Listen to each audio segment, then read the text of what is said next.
तो दोस्तों स्टेज हो चुका है सेट। अफगानिस्तान और हांगकांग के मुकाबले के साथ ही एशिया कप की शुरुआत हो चुकी है। पहला मैच हांगकांग का एक बड़ा डिजास्टर रहा, जहां अफगानिस्तान के हाथों 94 रनों से बड़ी हार का सामना किया।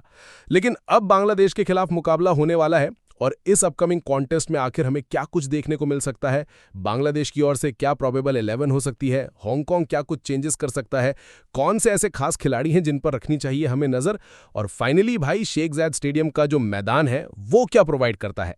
तो दोस्तों तमाम अपडेट्स, फैक्ट और स्टैट से भरपूर इस वीडियो में आप सभी का तहे दिल से स्वागत करता हूं। उम्मीद करता हूं आप सभी सुरक्षित होंगे, अपना और अपनों का ख्याल रख रहे होंगे।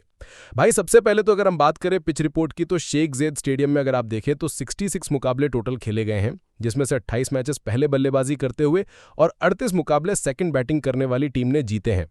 लेकिन considering both the teams, Afghanistan ने भी पहले बल्लेबाजी करते हुए बड़ी जीत दर्ज करी। यहां पर भी अगर आप देखेंगे तो बांग्लादेश का पलड़ा भारी नजर आता है, और वो क्यों, उसकी मैं चर्चा करूंगा वीडियो में आगे। लेकिन फिलहाल एक नज़र स्टैट्स पे गौर कर लेते हैं। एवरेज स्कोर यहां पर 143 का दिखता है। लोवेस्ट स्कोर नाइजीरिया ने बनाया 66 रन और हाईएस्ट स्कोर आयरलैंड का रहा 225 रन। अब यहीं पर अगर हम स्कोरिंग पैटर्न की बात करें तो 40 बार स्कोर 150 से नीचे गया है, 14 टाइम स्कोर 150 से 169 के बीच, 7 बार स्कोर 170 से 189 के बीच और 5 बार स्कोर 190 प्लस जा चुका है। यह है पूरा स्कोरिंग पैटर्न बल्लेबाजी के लिहाज से।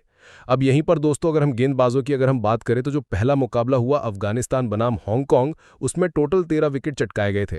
8 विकेट पेसर्स ने और 5 विकेट स्पिनर्स की झोली में गिरे थे, और पांचों की पांचों जो विकेट्स थे मोरलेस यहां पर हांगकांग की ओर से हमें देखने को मिले थे, जहां पर कुछ खिलाड़ियों ने बेहतर प्रदर्शन किया था। रही बात दोनों टीम्स की, तो अब आते हैं सबसे पहले तो बांग्लादेश की बात करते हैं। 3 सीरीज इन्होंने अपने नाम करी। पहले श्रीलंका को हराया, फिर उसके बाद पाकिस्तान को भाई सरप्राइजिंगली अपनी मात दी, एंड देन नीदरलैंड्स को भी अपने घर पे भाई हार का स्वाद चखा दिया था। तो Bangladesh is on fire right now. देखना होगा दिलचस्प कि आबू धाबी के ट्रैक पर बांग्लादेश का परफॉर्मेंस कैसा रहता है, क्योंकि जब आप गौर करते हैं इनके लाइनअप पे तो यहां पर आपको टॉप ऑर्डर में परवेज हुसैन और तंजिद हसन जैसे खिलाड़ी मिलेंगे, जहां पर परवेज हुसैन थोड़ा सा इनकंसिस्टेंट रहे हैं। देखो पिछले नीदरलैंड की सीरीज में भी उनका बल्ला उतना चला नहीं, लेकिन तंजिद हसन ने एक बढ़िया पारी खेली थी, जो सेकेंड इनिंग्स में इन्होंने नीदरलैंड के खिलाफ 54 रन की पारी खेली थी 133 के स्ट्राइक रेट से। तो इस खिलाड़ी पर नजर रखनी चाहिए along with Liton Das. Middle order पर हेवीली अगर आप देखेंगे रिलाई करता है टीम लिटन दास और ताऊहिद पे। ये दो ऐसे बल्लेबाज होंगे अलॉन्ग विद सैफ हसन जिन पर नजर रखनी चाहिए। अब क्योंकि लिटन दास की हम बात कर रहे हैं तो यहां पर अगर आप इनके स्कोर देखेंगे तो नीदरलैंड के खिलाफ 145 रन जोड़ चुके थे, 155 का स्ट्राइक रेट था, जिसमें 2 हाफ सेंचुरी थी। वहीं तीसरे बल्लेबाज के तौर पर अगर आप देखें तो सैफ हसन मौजूद थे, जिन्होंने नीदरलैंड के खिलाफ पहले ही मैच में 36 रन बनाए थे 189 के स्ट्राइक रेट के साथ। हालांकि तावीद रुदोई का उस लेवल पर एक्सपोजर हो नहीं पाया था पहले 3 मैचेस में नीदरलैंड के खिलाफ, लेकिन उन पर भी नजर रखनी चाहिए। टीम डिसेंट है, जहां पर 3-4 ऐसे प्लेयर्स हैं जो कि अपना रोल निभाना जानते हैं और जिन पर डिपेंड करेगी बांग्लादेश। अब यहीं पर अगर हम बॉलिंग अटैक की बात करें तो टीम के पास तस्कीन अहमद और मुस्तफिजुर रहमान जैसे एक्सपीरियंस बॉलर मौजूद हैं, और इन्हें सपोर्ट मिलता है नजूम अहमद का, जिन्हें पिच का सपोर्ट मिल सकता है। नजूम अहमद क्योंकि स्पिनर है, तो यहां पर आबू धाबी के ट्रैक पर नजूम अहमद पर नजर रखनी चाहिए। दोस्तों यहीं पर अगर आप देखें तो तंजिद हसन, साकिब और मेहंदी हसन जैसे खिलाड़ी भी मौजूद हैं। तो ये कुछ ऐसा लाइनअप बनता है जो कि बांग्लादेश का डिसेंट नजर आ रहा है। जीतते हुए दिखाई दी है बांग्लादेश की टीम। पिछले 3 सीरीज में T20 की जब हम बात करते हैं अलग अलग टीम्स को हरा चुकी है, तो डिसेंट नजर आएगी। और यहीं पर जब हम बॉलर्स की बात कर रहे थे तो एक नज़र स्टैट्स पर भी डाल लेते हैं। तस्कीन अहमद की जैसे मैंने बात करी तो 6 विकेट वो ले चुके हैं। नीदरलैंड के खिलाफ 2 मैचेस में 6.2 की इकॉनमी रही थी। नजूम अहमद की जैसे मैंने बात करी थी, 3 विकेट वो चटकाते हैं 5.2 की इकॉनमी से, और वहीं मुस्तफिजुर रहमान चटकाते हैं 3 विकेट अगेन 5.2 की इकॉनमी के साथ। तो ओवरऑल दोस्तों मेरा कहना यह है कि बांग्लादेश की टीम सिर्फ इस मुकाबले के लिए नहीं बल्कि एशिया कप के लिए वेल प्रिपेयर्ड है, और ये टीम ऐसी है जो बड़े अपसेट्स करना जानती है, तो इस पर नज़र ज़रूर रखनी चाहिए। ऑन दी अदर हैंड भाई हांगकांग का पहला मैच तो हम देख ही चुके हैं, लेकिन यहाँ पर बड़ी बात आ जाती है कि टीम हैवीली रिलाई करती है अपने टॉप 3 बल्लेबाजों पे।